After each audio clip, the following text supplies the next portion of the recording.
नमस्कार, बहुत स्वागत है आपका जी मध्य प्रदेश छत्तीसगढ़ की इस खास पेशकश rise the Madhya Pradesh chapter. इसमें आज हम बात करेंगे मध्य प्रदेश के उत्थान की और कैसे उस दिशा में कामकाज किया जा रहा है। मध्य प्रदेश में कौन से ऐसे सेक्टर हैं जिसमें काम करने की जरूरत है, तमाम विषयों पर हम बातचीत करेंगे। और शुरुआत करने से पहले कार्यक्रम की मैं मंच पर आमंत्रित करना चाहूंगी मेरी सहयोगी मनु तेवतिया को, और उसके बाद हम अपने पहले पैनल को मंच पर आमंत्रित करना चाहेंगे। और जब हम उत्थान की बात करते हैं तो स्वास्थ्य जगत में किस तरह से काम हो रहा है, इस दिशा में चर्चा करना बहुत महत्वपूर्ण हो जाता है, क्योंकि मध्य प्रदेश वासी स्वस्थ रहें ये सबकी प्राथमिकता है। और इसी दिशा में आज हम अपने पहले पैनल की शुरुआत करेंगे। पहले पैनलिस्ट में मैं सबसे पहले शिवेंद्र शुक्ला जी को मंच पर आमंत्रित करना चाहूंगी। एमडी है रीवा हॉस्पिटल के शिवेंद्र शुक्ला जी, और उनके साथ में पुष्पेंद्र शुक्ला जी को भी मंच पर बुलाना चाहूंगी। MS जनरल सर्जरी के हैं पुष्पेंद्र शुक्ला जी, और जोरदार तालियां पुष्पेंद्र शुक्ला जी के लिए भी।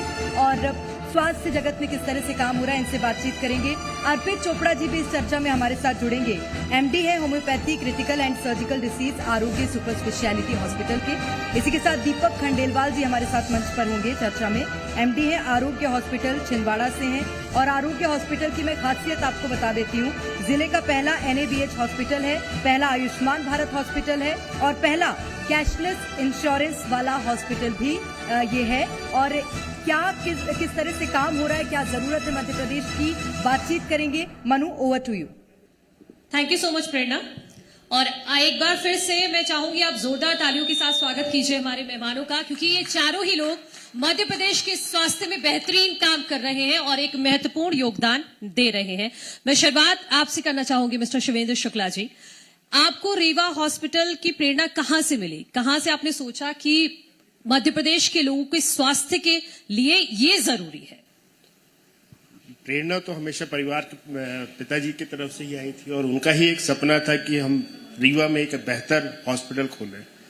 2013 में हमने इसको बनाना स्टार्ट किया, और 2017 में इसको हमने चालू किया था। तो हर जगह से जब भी आप कोई अच्छा काम करते हैं तो प्रेरणा स्रोत आपके परिवार वाले ही रहते हैं, या तो आपके माता पिता, या आपके भाई बहन, या उन्हीं से। तो प्रेरणा तो हमें पिताजी की तरफ से मिली थी। ठीक है, मैं अब आगे बढ़ती हूँ। डॉक्टर अर्पित जी, आपके पास में आती हूँ, क्योंकि आप एक होम्योपैथी डॉक्टर हैं, और हमने ये भ्रम है, मैं कहूंगी कि होम्योपैथी मेडिसिन बहुत टाइम लेती है, कोई भी डिसीज हो उसको रिकवर करने में, लेकिन आपके लिए कहा जाता है कि आपकी दवाइयां बहुत जल्दी असर करती हैं और बहुत जल्दी ठीक करती है। तो कैसे अलग हैं आपकी दवाइयां?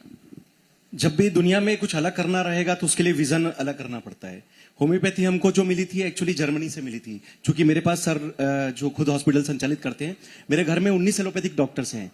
मैं स्पेशली होम्योपैथी में भेजा गया हूं सर।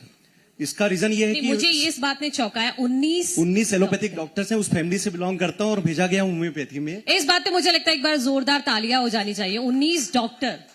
उसका रीजन है कि सबको लगता है कि होम्योपैथी सेफ सिस्टम है, पर एक माइनस पॉइंट है जो अभी आपका पहला क्वेश्चन है कि वो बहुत स्लो सिस्टम है। हाँ। उसका रीजन ये है कि जब होम्योपैथी का जो ओरिजिन हुआ था वो जर्मनी में हुआ था, और 200 साल के आसपास हो चुका है, पर उसमें रिसर्च और विजन बहुत ज्यादा कमजोर रहा है। इसलिए रिसर्च ज्यादा ना होने के कारण उस सिस्टम को उतना ही बताया गया जितना उन्होंने लिखा था, और जो हमें इंडिया में इंपोर्ट होकर मिला था। तो वर्ल्ड वाइड जो होम्योपैथी चल रही है उसको हम कहते हैं क्लासिकल होम्योपैथी, जो लगभग सभी जगह प्रिविलेंट है, जिसमें बेसिकली जो छोटे मोटे केस होते हैं, या स्किन के केसेस, हेयर के केसेस, या छोटी बीमारियों पे ज्यादा फोकस होता है। मैं जिस दिशा पे काम करने की कोशिश कर रहा हूं वो है सुपर स्पेशलिटी केसेस, जिसमें हो सकता है कि कई सिस्टम काम करते हैं लेकिन उसके बावजूद भी रिस्पांस नहीं मिल रहा है, और मेडिकल साइंस आज भी उस पर रिसर्च कर रहा है। अगर रिसर्च कर रहा है तो एक रिसर्च हमारी होम्योपैथी की साइड से भी होना चाहिए, जिसका नाम दिया है हमने सुपर स्पेशलिटी मॉडर्न होम्योपैथी। चूंकि सुपर स्पेशलिटी बनाया है तो कुछ अलग होगा। कुछ केसेस ऐसे होंगे जो कैंसर के आखिरी स्टेज के हैं, किडनी के डायलिसिस या ट्रांसप्लांट के स्टेज के केसेस हो सकते हैं, सर्जिकल स्टेज के केसेस हो सकते हैं। मतलब आप कह रहे हैं कि कैंसर जैसी भयानक बीमारी में भी होम्योपैथी काम करने वाली है? एब्सोल्युटली। उसका रीजन ये है कि होम्योपैथी सेफ सिस्टम है, इसलिए लोग इसको पसंद करते हैं। लेकिन जिन बीमारी पे हम बात कर रहे हैं, हाँ। जिस केसेस पे सुपर स्पेशलिटी केसेस काम करते हैं, उसमें समय नहीं रहेगा। पेशेंट के पास इतना टाइम नहीं है कि आपके लिए 5 गोली 5 मिनट में 20 साल का टाइम दे। और रीजन यही है कि होम्योपैथी को स्लो होने का कि उसमें रिसर्च नहीं हुआ था। हमने उस एंगल को चेंज किया, रिसर्च किया। जब होम्योपैथी सेफ सिस्टम है तो उसके जो डोजेस होते हैं उसमें केमिकल नहीं होने के कारण सेफ सिस्टम है, तो क्यों ना हम इस डोजेस को बढ़ाएं और जैसा उसका जरूरत है, जिस केस की जो डिमांड होती है उसकी पैथोलॉजी की रिपोर्ट के आधार पर और उसके पेशेंट की जो एक्चुअल स्थिति है, उसकी जो सीवियरिटी है सिम्टम्स के, उसके आधार पर डोज को हम तय करते हैं। और उस आधार पर जब हम डोज तय करते हैं तो निश्चित रूप से जो डोजेस हैं वो हमने बढ़ाया और उसका जो फायदा, क्योंकि शुरू के जो 6 साल है मैंने अपने क्लासिकल होम्योपैथी में अपना समय दिया, तो मुझे कैरियर में ये समझ में आया कि लोग हमसे बहुत उम्मीद करते हैं और पेशेंट ही हमें सब कुछ सिखाता है कि जब हम उनसे ठीक करने की कोशिश करते हैं तो बोलते हैं सर और कितनी जल्दी ठीक हो सकता है। Exactly. और जब सर सबने हाथ खड़े कर दिए, सबने मना कर दिया और वो होम्योपैथी में आया है तो निश्चित रूप से वो कुछ अलग चाहता है और वहां पे उसके पास समय नहीं है। तो आपके पास ये समझने का समय आ गया है कि अब आपको कुछ वो करना पड़ेगा जो लिख के नहीं आया है, आप जो लिखेंगे लोग पढ़ेंगे। बिल्कुल, आप कुछ लीक से हटके काम करने की कोशिश कर रहे हैं, उसके लिए आपको शुभकामनाएं हैं। मैं दीपक खंडेलवाल जी आपके पास आना चाहूंगी क्योंकि आरोग्य हॉस्पिटल हेल्थ केयर के क्षेत्र में आप बेहतरीन काम कर रहे हैं और छिंदवाड़ा का जाना माना नाम भी है। इसकी शुरुआत कैसे हुई, हमारे दर्शकों को बताइएगा। 2018 में हमने आरोग्य हॉस्पिटल की नींव रखी थी 10 बेड से। हमारा उद्देश्य था कि मेडिकल कॉलेज के जितने भी डॉक्टर्स यहाँ आए हैं वो अपनी सेवाएं दें। बहुत सारे डॉक्टर्स ऐसे थे जो खुद का क्लिनिक नहीं खोल पाते थे और जगह तलाशते थे, तो हमने एक शुरुआत की कि 10 बेड के हॉस्पिटल से उनको बैठने की व्यवस्था और शहर के लोगों को एक चिकित्सा सुविधाएं देनी चाहिए। बढ़ते बढ़ते आज हम 50 बेड पे हैं और 100 बेड की तैयारी है हमारी। उसी बीच में कोविड आया। कोविड में लॉकडाउन की स्थिति में हमारे से छिंदवाड़ा से पेशेंट का नागपुर जाने का ट्रेंड ज्यादा था। जिला अस्पताल में पेशेंट एडमिट है या कहीं पर भी पेशेंट है तो सीधा नागपुर जाओ। प्राइमरी ट्रीटमेंट करना है तो भी, सेकेंडरी लेवल और टर्शियरी लेवल है तो भी। हमने उसको पूरा बदल के रखा। हमने कोशिश की है, अभी छिंदवाड़ा में हम टर्शियरी लेवल पे काम कर रहे हैं, आगे सुपर स्पेशलिटी की ओर बढ़ रहे हैं। उसके लिए आपको बहुत बहुत शुभकामनाएं हैं। मैं पुष्पेंद्र जी आपके पास आना चाहूंगी और आपसे ये भी जानना चाहूंगी कि आपके हॉस्पिटल में कौन कौन सी सुविधाएं हैं। और एक मेरा कॉमन सवाल आप सबसे होगा, क्योंकि कोविड के बाद चैलेंजेस बहुत बढ़ गए हैं, लोगों की बॉडी में भी सर्टेन चेंजेस आ रहे हैं, उसके बाद फिर स्वास्थ्य में भी बदलाव करने की जरूरत है। मुझे लगता है मेडिकल के क्षेत्र में भी हमें बदलाव करने की जरूरत है, तो आप इस पर थोड़ी सी बात कीजिएगा। जैसा पहला आपने जो सवाल पूछा कि हमारा अस्पताल कौन कौन सी सुविधाएं दे रहा है, तो जो रीवा हॉस्पिटल है उसमें जो बेसिक किसी भी मेडिसिन, सर्जरी, गायनिकोलॉजी, ऑर्थोपेडिक जो भी बेसिक ब्रांचेस हैं सारी सुविधाएं वहां उपलब्ध हैं। इसके अलावा वहां सुपर स्पेशलिटी में यूरोलॉजी, नेफ्रोलॉजी, गैस्ट्रोएंट्रोलॉजी, इन सब के इलाज की सुविधाएं उपलब्ध हैं। और साथ में हम लोगों का अभी आयुष्मान से ऑन्को में भी टाई अप हुआ है, तो अभी इसके बाद हम ऑन्को मतलब कैंसर से रिलेटेड मरीजों को सुविधाएं, उनके इलाज की सुविधाएं दे सकते हैं। दूसरा आपका सवाल था कि कोविड के बाद क्या चेंजेस की जरूरत है, तो कोविड के बाद क्या, ये तो हमेशा अपना हेल्दी लाइफस्टाइल, अपना बॉडी मास इंडेक्स कम करना और जो भी रेगुलर एक्सरसाइजेज हैं, खान पान में कंट्रोल, तो ये हमेशा आवश्यकता थी, ये बनी रहेगी। इसका कोविड से कोई विशेष रिलेशन नहीं है और अभी तक ऐसा प्रूव भी नहीं हुआ है। हाँ, बहुत सारे रिसर्च चल रहे हैं कि कोविड के बाद क्या चेंजेज आए हैं, कोविड वैक्सीनेशन से क्या चेंजेज आए हैं, लेकिन सभी हाइपोथेटिकल हैं। अभी कोई एविडेंस बेस्ड ऐसी कोई अपने पास कोई थ्योरी या कोई रिसर्च नहीं हुआ है जिससे हम ये कह सके कि कोविड के बाद चेंजेज आ रहे हैं, तो इसके लिए भी हमें इंतजार करना पड़ेगा। ठीक है डॉक्टर अर्पित जी, मैं आपसे इस पर तो आप रोशनी डालिएगा ही कि मेरा सवाल दरअसल ये था कि कोरोना के बाद जो हम देख रहे हैं कि अब जो बुखार पहले जो थोड़ी बहुत दवाइयों से ठीक हो जाता था, अब अमूमन ऐसा देखा जाता है कि अगर बुखार हो गया है आपको तो वो आपको बिना हॉस्पिटल जाए आप ठीक नहीं हो सकते। ऐसा मैंने बहुत अपने आसपास बहुत सारे लोगों को देखा है। तो ये जो चेंजेस हो रहे हैं बॉडी में, और इसके साथ साथ जो आपका क्षेत्र है होम्योपैथी का, उसमें आप कोविड के बाद कौन सी ऐसी चीजें हैं होम्योपैथी की, क्योंकि होम्योपैथी नुकसान नहीं करती, आमतौर पर लोग लेते ही हैं, तो ये आपको रेगुलर करनी चाहिए। जैसा कि आपका क्वेश्चन था कि कोविड के बाद लोगों का कहीं ना कहीं जो बॉडी का रिस्पांस है कमजोर हुआ है, ये बिल्कुल सच है कि कहीं ना कहीं आपकी इम्यूनिटी रिस्पांस कमजोर तो हुई है। अब चाहे कोविड के प्रोटोकॉल के माने या आउट ऑफ प्रोटोकॉल जाकर जो उस समय हम लोगों ने ट्रीटमेंट लिया, वो सब कुछ एक ऐसा था जो कह सकते हैं कि उस वक्त मेडिकल साइंस की जरूरत थी। उस समय ये नहीं देखा जा रहा था कि ये कौन से सिस्टम से सही होने वाला है। उस समय चूंकि ये ग्लोबल चिंता थी, लोगों को ये चिंता थी कि किसी भी तरीके से लोगों को ठीक करना है, फिर चाहे एलोपैथी हो, होम्योपैथी, आयुर्वेद हो, यूनानी हो या दुनिया का कोई भी सिस्टम हो जो नेचुरल सिस्टम हो, जो किसी भी पेशेंट की इम्यूनिटी रिस्पॉन्स बढ़ाने में मदद कर सकता था। ये प्लस पॉइंट है मेडिकल साइंस का कि ऐसे सभी सिस्टम अपनी अपनी विधा में काम करते हैं, पर जब कोई ऐसी बीमारी आती है, ये इस मेडिकल सिस्टम का आपके चैनल के माध्यम से मैं बधाई दूंगा कि सभी सिस्टम मिलकर एक हो जाते हैं और लोगों की वहां पे मदद करते हैं। और दोस्तों, इसी का फल है कि हमने कोविड जैसे जो इतनी लाइलाज बीमारी या एक तरीके से जो संभव वाली स्थिति दिख रही थी, उससे हमने जल्दी रिकवर किया और लोगों की इम्यूनिटी रिस्पांस बढ़ाने में एक दूसरे की मदद की। अब रही बात आपके क्वेश्चन का कि इसमें लोगों को क्या फायदा हुआ, क्या नुकसान हुआ, तो कोविड से लोगों की इम्यूनिटी रिस्पांस कमजोर हुई, ये सबको पता है। इम्यूनिटी रिस्पांस बढ़ाने में लगभग सभी सिस्टम ने अपना काम किया। वहां पर होम्योपैथी का अगर हम रोल देखें तो चूंकि होम्योपैथी का जो सिस्टम होता है नेचुरल सिस्टम होता है, जो भी हम बात करते हैं उसके पीछे हमारा सबसे बड़ा लॉजिक ये होता है कि हम आपके इम्यूनिटी रिस्पांस को वापस मेंटेन करें, आपके खुद का मेटाबॉलिज्म को रिकवर करें। तो कहीं ना कहीं होम्योपैथी का एक रोल रहा है। लोगों ने प्रिवेंटिव के रूप में काफी हद तक होम्योपैथी का उपयोग भी किया। और अगर मैं अपने क्लिनिक में, चूंकि मैं फिर से अपने विधा में आता हूं, सुपर स्पेशलिटी मॉडर्न होम्योपैथी के माध्यम से हम बात करें तो हमारे पास दोस्तों ऐसे केसेस आए जहां पर हम कह सकते हैं कि शायद हॉस्पिटल वालों के साथ हमने मिलकर काम किया। उसका रीजन ये था कि कई पेशेंट जैसे सैचुरेशन 35% तक पहुंच गया। अब यहां पर सुपर स्पेशलिटी हॉस्पिटल है इंदौर में, अगर वहां पे 35% सैचुरेशन का केस है तो मेरे ख्याल से सर भी सहमत होंगे कि ऐसी स्थिति में हम लोग बड़ा असहज महसूस करते हैं कि हम पेशेंट के लिए हम मदद करना चाह रहे हैं पर पूरी तरीके से हम उसका रिस्पांस नहीं डेवलप कर पा रहे हैं। तो वहां पर चूंकि पेशेंट हॉस्पिटल में था, हमने हॉस्पिटल के कैटेगरी में जाकर अपनी दवाइयों को सुपर स्पेशलिटी कंसेप्ट पे, जो होम्योपैथी 5 बूंद 10 बूंद की होम्योपैथी रहती है, उसको हमने 240 बूंद, 300 बूंद, 360 बूंद, 480 बूंद और मैक्सिमम 960 बूंद तक का डोज जो कि हमने लोगों को दिया। वहां पर चूंकि सुपर स्पेशलिटी हॉस्पिटल या इंदौर के जो भी अन्य हॉस्पिटल हैं, वहां पर हमने अपनी दवाइयों को साथ में दिया। और दोस्तों, इसका फायदा ये हुआ कि आज भी वो पेशेंट, अगर हम अपने मेरे चैनल पर आप जाके देख सकते हैं, उनके बारे में आप उनके डॉक्यूमेंट्रीज हैं, उनके बारे में उनके खुद के दिए हुए फीडबैक्स हैं, जिसमें आप उनकी मेडिकल रिपोर्ट्स भी देख सकते हैं। तो ये कह सकते हैं कि अगर होम्योपैथी और एलोपैथी अगर मिलकर वहां पर अगर किसी भी एक पेशेंट की जान बचा सकता है, तो शायद मेडिकल साइंस को वो चीज मिल सकती है जो आप कोविड के नाम से शायद आने वाला फ्यूचर में भी समझ सकते हैं कि अगर हम सभी विधा मिलकर एक हो जाएं तो कहीं ना कहीं एक ग्लोबल जो थ्योरी बनेगी, उससे किसी भी पेशेंट का इलाज असंभव नहीं होगा।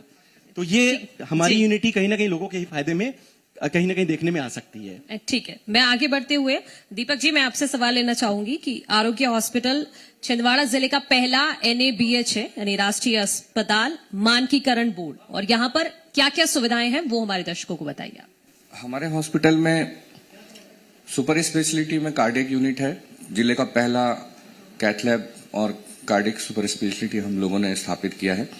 यूरोलॉजी पहली हमारी छिंदवाड़ा जिले को दी हुई है। मल्टी स्पेशलिटी में पूरा हॉस्पिटल हमारा है, मेडिसिन केयर है, 28 बेड के ICU हैं। इसके अलावा हमारे पास जिले का सबसे बड़ा कैजुअलिटी यूनिट है, जहां पर फर्स्ट एड ट्रीटमेंट से लेके हम सारी चीजें कैजुअलिटी में ही कर पाते हैं। इन हाउस मेडिकल शॉप है, in house NABH pathology lab है। ये सारी सुविधाएं जो हमने एक ही छत के नीचे दे रखी, वो छिंदवाड़ा जिले की पहली है। हमारी कोशिश है कि मरीज नागपुर की ओर ना जाए और 0 रेफरल बेस पे हम लोग काम करते हैं। और उल्टा हम लोग छिंदवाड़ा की जनता से ये आग्रह करते हैं कि नागपुर गए हो और वहां ट्रीटमेंट नहीं मिल रहा तो हमारे पास आओ, हम आपके लिए कुछ न कुछ करेंगे। बिल्कुल, ये छिंदवाड़ा की जनता के लिए बहुत अच्छी जानकारी आपने दी है। शिवेन जी, मैं आपके पास आती हूँ क्योंकि आजकल किडनी की समस्या बहुत ज्यादा हो रही है, तो इसमें क्या आप सुझाव देंगे लोगों को, और क्या इसमें मेडिकल के क्षेत्र में भी जो हमारे पास इक्विपमेंट है ट्रीटमेंट के, उनमें भी बदलाव की जरूरत है? देखिए, इसका मैं एज ए डॉक्टर नहीं हूँ, इसका बेहतर जवाब मेरा पुष्पेन दे सकते हैं। ठीक है, आप ठीक है पुष्पेन जी, आप इसका जवाब दीजिए। मेरे क्षेत्र की बात है कि किडनी की बीमारियां जो बढ़ रही हैं उनको कैसे रोका जाए। तो सबसे पहला जो ESRD, जो एंड स्टेज रेनल डिजीज कहते हैं, उसका मुख्य कारण है अनकंट्रोल्ड डायबिटीज। अगर हम डायबिटीज किसी व्यक्ति को है और उसका उचित इलाज ले तो इस तरह की स्थिति नहीं होगी कि पेशेंट की किडनी हमेशा के लिए खराब हो जाए। तो ये तो एक मेडिकल कॉज हो गया, जो मेडिकल कारण है। इसके अलावा जैसे मैं यूरोलॉजिस्ट हूं, तो मेरा जो मेन फील्ड है, मेरा एरिया है, वो है यूरोलॉजी से रिलेटेड सर्जरी। तो किसी भी प्रकार का कोई स्टोन है, जैसे मैं देखता हूं कि हमारे विंध्य क्षेत्र में कुछ ऐसे एरिया हैं जहां पर मेडिकल सर्विसेज अभी उतनी अच्छी तरीके से नहीं पहुंच पाई हैं। सीधी जिले के कुछ एरिया है, वहां पे स्टोन के कारण किडनी खराब हो रही है, जो कि बहुत ही दुर्भाग्य की बात है। एक बहुत ही मिनिमल इन्वेजिव सर्जरी जिसमें कई बार चीरे की भी जरूरत नहीं होती, किसी प्रकार की हम पेशाब के रास्ते से जाके पथरी निकाल सकते हैं, उससे उचित समय में इलाज न लेने से उसके कारण भी किडनी खराब हो रही है। इसी प्रकार बुजुर्गों में प्रोस्टेट की समस्या को वो धीरे धीरे टालते रहते हैं और धीरे धीरे वो भी and stage kidney renal disease का रूप ले लेते हैं। तो सबसे जरूरी है कि मरीजों में जागरूकता होनी चाहिए कि डायबिटीज है तो ऐसा नहीं कि एक बार इंसुलिन लग गई तो हमेशा लगेगी। आपको अपना शुगर कंट्रोल करना है, किसी भी तरह करना है, ये पहली चीज है। दूसरा, किसी भी प्रकार की सर्जिकल डिजीज जिसमें रीनल स्टोन है, प्रोस्टेट है या किसी भी प्रकार की कोई बीमारी है, उसका उचित समय पे इलाज लें तो किडनी की बीमारियां आगे नहीं बढ़ सकती हैं। इसके अलावा फिर से वही चीज जो बेसिक चीज आती है कि वेट रिडक्शन, रेगुलर एक्सरसाइज। आपने बोला कि सही समय पे अगर पता चल जाए, लेकिन पता कैसे चलता है? क्योंकि अमूमन जब दर्द होता है उसके बाद पता चलता है, और एक दो बार में तो हमारी ये इंडियन टेंडेंसी है कि हम एक दो बार में तो दर्द हुआ तो जाने से रहे डॉक्टर के पास। बस ये इसी चीज को कि अगर आपको दर्द हो रहा है, यूरिन में ब्लड आ रहा है या रेडिश कलर यूरिन आ रहा है, तो हम इस चीज को डॉक्टर से सलाह लें, उसका उचित इलाज और उचित जांच कराएं। अगर ये हम सही समय पे कराएंगे तो हम बहुत ही आसानी से, बहुत ही छोटे प्रोसीजर और बड़े ही आसानी से इन बीमारियों से निदान पा सकते हैं। ठीक है, बहुत अच्छी जानकारी आपने दी है। क्योंकि हम किडनी की समस्या पे बात कर रहे हैं तो अर्पित जी, मैं आपसे भी ये सवाल लेना चाहूंगी कि होम्योपैथी के क्षेत्र में इसका किस तरह से उपचार संभव है, और क्या पहली स्टेज में ही उपचार है? अगर क्रिटिकल सिचुएशन हो जाती है तब क्या? दोनों ही स्थिति में उपचार संभव है। अगर पहली स्टेज में, जैसे डॉक्टर साहब ने बोला कि प्राइमरी स्टेज पे अगर पता चल जाए और उचित समय पर, अगर चाहे बीपी हो, शुगर हो या कोई स्टोन हो, कोई सिस्ट है उसके कारण किडनी खराब हो रही है, या एक तरीके से कोई दवाइयों के साइड इफेक्ट है उसके कारण भी किडनी कई बार खराब होने के चांसेस होते हैं, तो निश्चित रूप से अगर समय रहते अगर आपको पता चल जाता है प्राइमरी स्टेज पर आप होम्योपैथी का बेसिक ट्रीटमेंट लेकर भी आप किडनी के मेटाबॉलिज्म को रिकवर करने का प्रोसेस कर सकते हैं। अब हम बात करेंगे सुपर स्पेशलिटी मॉडर्न होम्योपैथी के कंसेप्ट में, तो ज्यादातर पेशेंट हम लोग जो देखते हैं उसमें अवस्था वो होती है जिसमें उनके या तो डायलिसिस की स्टेज आ चुकी होती है, या फिर जो स्टेज 5 है, जो कह सकते हैं कि एक तरीके से रिनल ट्रांसप्लांट की स्थिति में जो मजबूर हो चुके होते हैं।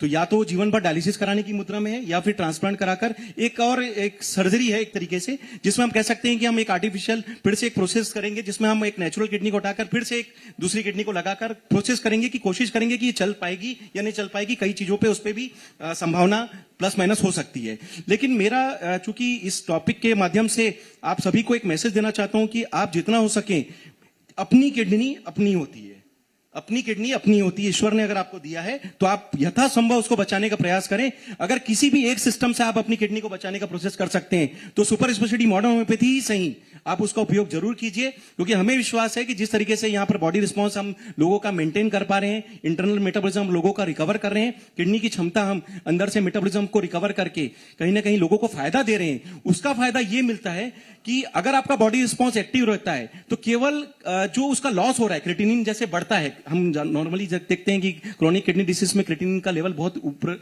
उच्च लेवल पर पहुंच जाता है। हाँ। तो हमने केसेस ऐसे देखे हैं, डॉक्टर साहब बैठे हैं सर यहाँ पे, सर कई बार पेशेंट 18 क्रिएटिनिन, 18 क्रिएटिनिन, जिसपे लगभग कह सकते हैं कि आपको बिना डायलिसिस खड़ा कैसे रहे पेशेंट, ऐसे पेशेंट को रिकवर करने में मॉडर्न होम्योपैथी सुपर स्पेशलिटी का फायदा हमने ऊपर से आकर जो स्ट्रॉन्ग ट्रीटमेंट दिया, एग्रेसिव ट्रीटमेंट दिया, जिसका फायदा मिला, और लोगों का क्रिएटिनिन 18 हो, 11 हो, 10 हो, उससे रिकवर होके आज भी 1 और 2 पे मेंटेन होके बिना डायलिसिस पे गए और बिना ट्रांसप्लांट की मजबूरी मैनेज किए, आज भी वो रिकवर करके अपना स्वस्थ जीवन जी पा रहे हैं। तो ये एक दिन का काम नहीं था, लेकिन कहीं ना कहीं बॉडी रिस्पॉन्स सबका अपना अपना होता है। हमारी कोशिश होती है कि हम जो भी करेंगे नेचुरल करेंगे, अगर सुपर स्पेशलिटी मॉडर्न होम्योपैथी के फायदे से, तो आप सब जाता है ना, हम लोग ईश्वर तो नहीं है, लेकिन चूंकि मंच पे सभी मेडिकल क्षेत्र से जुड़े हुए लोग हैं, इतना आप सभी की ओर से मैसेज देना चाहूंगा कि हम ईश्वर के द्वारा बनाए गए लोग हैं, हम आप ही के द्वारा बनाए गए कहीं ना कहीं भेजे गए लोग हैं जो इस फील्ड में काम कर रहे हैं, और आप लोग का दुआ है, कहीं ना कहीं आशीर्वाद है कि हम लोग अपना काम अच्छे से करते हैं, और कहीं ना कहीं हम अच्छा करते हैं तो आप ईश्वर को याद करते हैं, और ईश्वर हमारे माध्यम से आपको अगर शिफा देता है तो शायद हम लोग भी अपना काम अच्छा कर रहे हैं, ऐसा हमारी भावना होती है, और मेरे ख्याल से आप सभी लोग मानेंगे कि ऐसा हम कर पाएंगे। बिल्कुल। दीपक जी, क्योंकि आपके द्वारा फ्री चेकअप के कैंप्स भी लगाए जाते हैं, तो आपको एज अ डॉक्टर और आप समाज सेवा भी करते हैं, तो क्या भावना आती है अंदर से? मैं अपनी उम्र के 18 साल से रोटरी क्लब का मेंबर हूं। तो समाज सेवा मैंने वहां से सीखी है। खंडेलवाल समाज का अध्यक्ष भी हूं, बाकी अन्य संस्थाओं से भी जुड़ा हूं। तो समाज सेवा तो मेरा एक जुनून है, और फ्री हेल्थ चेकअप और ये सब चीजें तो अवेयरनेस के लिए हम लोग हमारे हॉस्पिटल की पॉलिसी से करते आ रहे हैं, जिसमें लोगों को जागरूक करें। जैसे अभी चर्चा हो रही थी कि अनकंट्रोल डायबिटीज या हाइपरटेंशन, इससे किडनी की खराबी, लीवर की खराबी और अन्य बीमारियां जो होती हैं वो पकड़ में ऐसे ही आती है। जब सुबह घूमने वाले लोग जब वॉक करने जाते हैं और बाय द वे हमारा कैंप देखते हैं और खड़े हो जाते हैं कि हमारा बीपी नाप दो, तो उसमें से भी हमको पेशेंट्स मिलते हैं कि आपको हाइपरटेंशन है, आप फिजिशियन को चेकअप कराइए। कई बार इंश्योरेंस कंपनी के थ्रू हेल्थ चेकअप फ्री में हो रहा है, इसलिए मरीज अपना इंश्योरेंस के कारण हेल्थ चेकअप कराते, जबकि अवेयरनेस नहीं है कि हमको कराना चाहिए। एक उम्र के पड़ाव के बाद में उसकी अति आवश्यकता होती है, तो हम लोगों ने उसकी आदत बनाना शुरू की। अब वो सब्सिडाइज रेट पे हो या फ्री हेल्थ चेकअप के माध्यम से हो, लोगों में एक जागरूकता फैलाए, और जिसके तहत हमको मरीज भी एक्सट्रैक्ट करने को मिलते हैं, और इसके अलावा उनके स्वास्थ्य का भी हम ध्यान रख सकते हैं। हमारे कई ऐसे मरीज हैं जो समय से पहले उनकी बीमारी का डायग्नोसिस बना और आज वे स्वस्थ हैं, और हमेशा दुआएं देते हैं कि शायद मैं उस दिन सुबह सुबह घूमते हुए अपना बीपी या शुगर चेक नहीं कराता तो मुझे बीमारी पकड़ में नहीं आती, और आज समय के बाद में आज हमको और ज्यादा तकलीफ होती। वो एक मेन उद्देश्य वो रहता है। बिल्कुल बेहद शानदार ये आप पहल आपकी तरफ से की जा रही है, और क्योंकि बहुत सारे लोग हैं जो चेकअप ही नहीं कराते, क्योंकि कहीं ना कहीं किसी की फाइनेंस का प्रॉब्लम भी होता है। लेकिन आप अच्छी बात है कि आप फ्री में चेकअप करवा रहे हैं लोगों का, जिससे लोगों को जानकारी मिल जाती है कि हाँ उनके शरीर में कहीं कोई अगर इनिशियल बीमारी है तो उसका इलाज करा लेते हैं। शिवेंद्र जी, मैं आपके पास आऊंगी और आप बताइएगा हमारे दर्शकों को कि रीवा हॉस्पिटल रिसर्च सेंटर में आगे और क्या क्या सुविधाएं आप एड ऑन करने जा रहे हैं। रीवा हॉस्पिटल में हम लोग मेनली रीवा या विंध्य क्षेत्र में अभी तक ऑन्को का कोई बढ़िया हॉस्पिटल नहीं है, मतलब कोई नहीं है। हम लोग का ये पहल है मैंने कि हम ऑन्को का एक रेडिएशन के साथ fully automated and fully dedicated for the onco का एक हॉस्पिटल स्टार्ट करेंगे। ठीक है, ठीक है। अर्पित जी, मैं आपके पास आऊंगी क्योंकि हमने किडनी की बात कर ली और मुझे लगता है अब शुगर के मरीज भी बहुत ज्यादा हैं और शुगर पे भी बात हमें करनी चाहिए। तो आप बताइएगा कि आप इसका होम्योपैथी में इसका किस तरह से इलाज संभव है और कितने प्रकार की बीमारियों का इलाज आपके पास है और कितना क्रिटिकल सिचुएशन में इलाज संभव है। जो सुपर स्पेशलिटी मॉडर्न होम्योपैथी की जो अवधारणा है वो लगभग हर प्रकार की बीमारियों पे काम कर रहा है। तो अगर शुगर उनमें से एक बीमारी है तो निश्चित रूप से ये एक लाइफस्टाइल प्रॉब्लम है। लाइफस्टाइल प्रॉब्लम में मतलब आपकी बहुत कुछ रहन सहन, खाना पीना, या हो सकता है कई बार जेनेटिक हिस्ट्री के कारण भी आपको शुगर का सामना करना पड़े। शुगर का मतलब डायबिटीज का सामना करना पड़े। अब डायबिटीज जिसको डिटेक्ट होती है दो प्रकार की हो सकती है, या तो टाइप 1 या टाइप 2। टाइप 1 हमारी बहुत बड़ी मजबूरी है, मेडिकल साइंस के लिए इस समय इतनी बड़ी मजबूरी है कि टाइप 1 का मतलब है कि आपके शरीर में इंसुलिन नहीं बन रहा है, आपको न चाहते हुए भी इंसुलिन की निर्धारता या तरीके से उसके ऊपर निर्भरता के ऊपर जाना पड़ेगा। लेकिन अगर मॉडर्न होम्योपैथी सुपर स्पेशलिटी का कंसेप्ट हम इस पे यूज करते हैं तो हमारी मुख्य जो उद्देश्य रहता है कि हम जितना हो सके आपके बॉडी रिस्पांस को मेंटेन करें। अगर इंसुलिन का आपका जो प्रोडक्शन कम है या नहीं है तो आप कम से कम अपना ग्रास्पिंग बढ़ा लीजिए। जिस सेल्यूलर लेवल पे आप इंसुलिन को जो एब्जॉर्ब करने की जो कैपेसिटी है, हम उस रिसेप्टर की क्वालिटी को अगर हम मेंटेन कर लें या बढ़ा लें तो हो सकता है कि जिस 100 यूनिट के इंसुलिन पे पेशेंट चल रहा है हम उसको कम से कम यूनिट में उसकी बॉडी के रिस्पॉन्स के हिसाब से निर्भरता पर ला सके। तो इसका मतलब है हम ऑप्टिमम टू क्योर में भी अगर चले जाते हैं तो निश्चित रूप से हो सकता है कि 100 यूनिट का काम उसका 30 या 40 मिनट में भी हो सकता है। ये टाइप 1 की बात थी। ठीक है, मैं चाहूंगी कि अब सभी से, चारों से मैं चाहूंगी कि एक छोटी छोटी सलाह हमारे मध्य प्रदेश वासियों को दे दीजिए कि वो डॉक्टर से, क्योंकि डॉक्टर के पास ना जाए और घर में बैठकर ही कम से कम अपना लाइफस्टाइल सुधार ले, या कोई ऐसा छोटा सा टिप जो मध्य प्रदेश वासियों के काम आ जाए। शुरुआत आप कर दीजिए पुष्पेंद्र जी, छोटा सा। क्योंकि मैं यूरोलॉजिस्ट हूं तो सबसे पहला मेरा यह है कि किडनी स्टोन कैसे प्रिवेंट किया जाए। तो उसमें यह है एडिक्वेट वाटर इनटेक, मतलब पानी आप 2.5 से 3 लीटर दिन में ले और समय समय पर रेगुलर इंटरवल पे लेते रहें। ये नहीं कि एक बार में पानी ले लेना है। दूसरा, नमक का कम सेवन करें, और तीसरा जो एनिमल प्रोटीन है उसका कम सेवन करें। ये 3 चीजें हैं तो हम किडनी स्टोन से बच सकते हैं। बहुत ठीक है। शिवेंद्र जी, आप कुछ कहना चाहेंगे? मैं ये कहना चाहूंगा कि सवेरे आप उठ के वॉक करें और अपनी व्यायाम करें और अपनी बॉडी को प्रॉपर बना के रखेंगे तो आपको डॉक्टर के पास जाने की जरूरत नहीं पड़ेगी।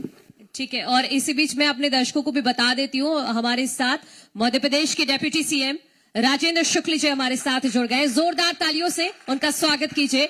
बहुत बहुत स्वागत है आपका राजेंद्र शुक्ल जी। और अर्पित जी, अब आप एक सलाह मध्य प्रदेश वासियों को दे दीजिए।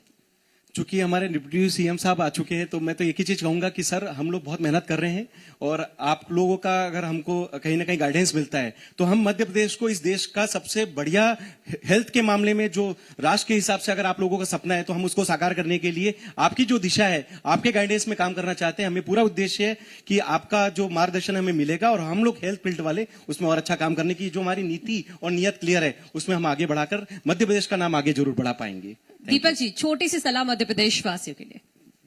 स्वस्थ रहें, रेगुलर हेल्थ चेकअप कराते रहें और अपना ध्यान रखें। बहुत बहुत शुक्रिया आप सभी का हमारे साथ जुड़ने के लिए। तो मध्य प्रदेश के स्वास्थ्य की भी चिंता है, इसीलिए सबसे पहला पैनल हमने हमारे जो खास मेहमान हैं स्वास्थ्य के क्षेत्र में बेहतरीन काम कर रहे हैं। और एक छोटा सा टिप सभी के लिए है कि अपने स्वास्थ्य का बहुत ध्यान रखिए और आपका बहुत बहुत शुक्रिया।